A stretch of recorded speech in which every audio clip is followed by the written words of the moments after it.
madaxweynaha jamhuuriyadda Soomaaliland mudane Muuse Biixi Cabdi waxa uu murugada iyo tiiraayada la qaybsanaya muwaadiniinta hantidoodii kuwa ay masiibadii dabkii xalay ka kacay suuqa ganacsiga ee magaalada Wajaale.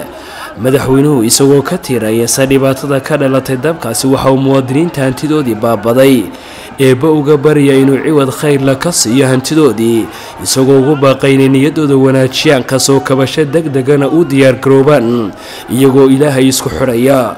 madaxweynaha jamhuuriyadda Soomaaliland waxa uu ciidanka damdamiska iyo ilaalinta badqabta hantida ku amaanay kaalintii ay ka qaateen sidii dabka loo damin lahaa. sidoo kale waxa uu madaxweynuhu u mahadnaqay ciidanka damdamiska dowlad deegaanka Soomaalida ee Itoobiya oo qayb weyn ka qaatay daminta dabkii xalay.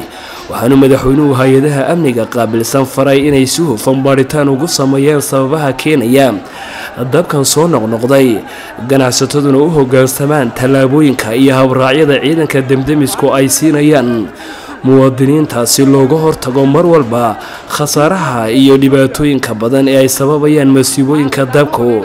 ugu dambeyntii madaxweynaha jamhuuriyadda Soomaaliland waxa uu ugu baaqayaa bulshada inteeda kale inay u kacaan sidii dadweynaha hantidoodii kuwa ay dabkii baabi'iyay suuqa ganacsiga ee degmada Wajaale loogu kici lahaa iyo sidii dib loogu xoolayn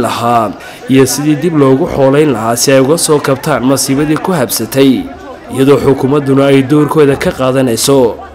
war-saxaafadeedkaasi oo ka soo baxay qasriga madaxtooyada Soomaaliland ayaa waxaa ku saxnaa agaasimaha warbaahinta madaxtooyada Naasir Yuusuf Daahir.